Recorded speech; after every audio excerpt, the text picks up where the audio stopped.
талап күчтүү болот. Өткөндө эле келип кеттик элек. Мал базар эмне болду? Несин жазады мен келип кеткенден айтсаңыз? Азыр эмне маселе? Акчаңыз жокпу же эмне? Подрядчиктеби? Срок канча болду өткөнүнө графикте? Күн болду келип кеткенде. Бир дагы эме көргөн жокмун да. Качан бүтөсүз? Жок, акча жок дейбиз. Акчаны чечип алып, бир жакшынакай нерсени бүтүрө албай атабыз да. Бүтүрүш керек да. Жолдош прокурор. Давайте ушу боюнча баштагыла. Мал базардан баштап. Пункттун акчасын башкаларды карагыла. Срокторун кимдин эле. Убакыт жок. Кечирип боло айыл өкмөттөр да, мекеме жетекчилери да. Субботник боюнча өткөндө эле айттым эле. Элементарно больницаны тегеретесиң. Больницанын жетекчиси ким? Сиз жетекчисизби? Орунбасар. Жетекчи кайда?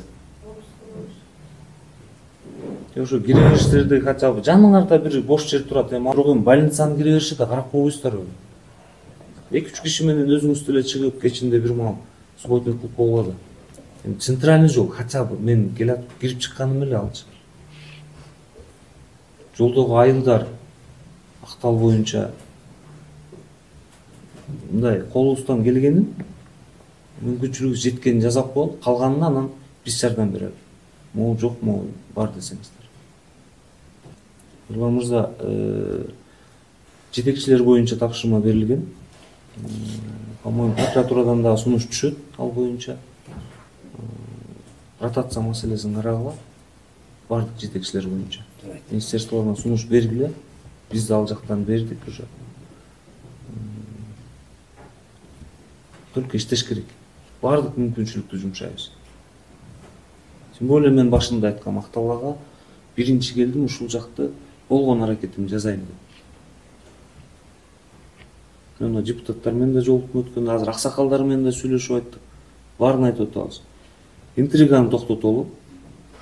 Бул келет, бул кетет экен деген сөздөрдүн бизге эч кимдин кызыгы жок. Иштеген ким болсо ошо менен иштеше беребиз.